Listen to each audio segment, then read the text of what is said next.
आपकी अदालत रजत शर्मा के साथ। योगी जी, कुछ अजीब बात नहीं है कि अगर हिंदू लड़की मुसलमान लड़के के साथ भाग जाए तो लव जिहाद, और अगर किसी मुस्लिम लड़की से हिंदू लड़का शादी कर ले तो जिंदाबाद कहते हैं। ये डबल स्टैंडर्ड क्या है? केवल स्टैंडर्ड नहीं है। हिंदू लड़के के साथ कोई मुस्लिम लड़की जाती है तो अपनी सामाजिक सुरक्षा के नाते जाती है। इस बात को लेकर के जाती है कि वह हिंदू लड़का उस लड़की को लेके जा रहा है तो एक शादी के अपने व्रत को निभाएगा, उसकी सामाजिक सुरक्षा की गारंटी देता है। क्या इस्लाम इस बात की गारंटी देता है? नहीं। वहां उनके साथ वहां पर एक जो हो रहा है, इसके पीछे तो बहुत बड़ा अंतर्राष्ट्रीय गिरोह काम कर रहा है लव जिहाद के नाम पर। इस पे पैकेज घोषित हुए हैं। हिंदू बालिका का अपहरण होना, उसके साथ जबरन दुष्कर्म करना, उसकी जिंदगी को बर्बाद कर देना, उसके अलग अलग पैकेज घोषित हैं। और ये धोखे के नाम पर आखिर क्यों अपना पूरा नाम नहीं बताते हो? पहले से अपना सही नाम बताइए। क्यों आप गुड्डू, पप्पू और अन्य नाम पर बेवकूफ बना रहे हो समाज को? सही नाम से सामने आइए।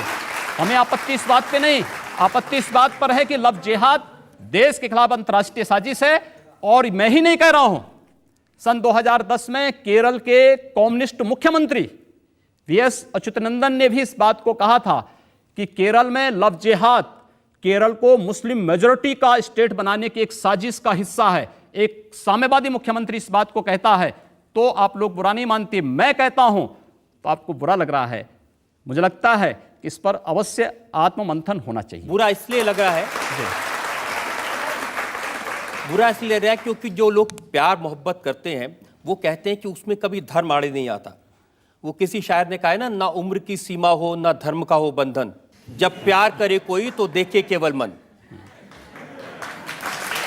तो इसमें धर्म कहां बीच में आ गया? मैंने कहा ना कि आपसी सहमति से हो कोई बात नहीं, लेकिन छल से क्यों? देखिए, मैंने दारुल उलूम के उस्तादों से पूछा, वहां के जो मौलवी साहब हैं उन्होंने पूछा, उन्होंने कहा कि ये लोगों का आपसे रिश्ता है।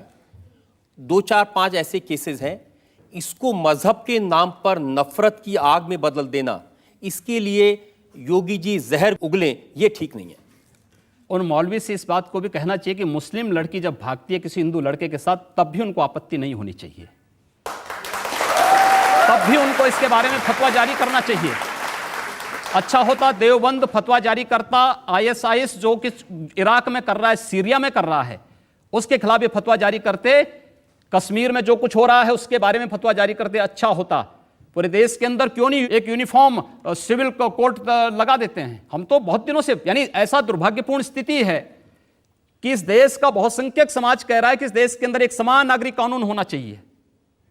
इस देश का बहुसंख्यक समाज अपने लिए विशेष अधिकारों की मांग नहीं कर रहा है। इस समय हम बात कर रहे हैं वो आपके आरोप की जिसको आप लव जिहाद कह रहे हैं। मौलाना असद मदनी का बयान मैंने देखा, उन्होंने कहा कि योगी आदित्यनाथ कौन होते हैं ये कहने वाले कि ये जिहाद है या ये लव है। अगर ये तय करना है तो सुप्रीम कोर्ट के जज, हाई कोर्ट के जज, उनको नियुक्त कर दिया जाए, वो ये बताएं कि ये लव जिहाद है या ये वाकई में एक मोहब्बत का रिश्ता। मैं कह रहा हूं ना, 3 हाई कोर्ट के तो नाम मैंने लिए।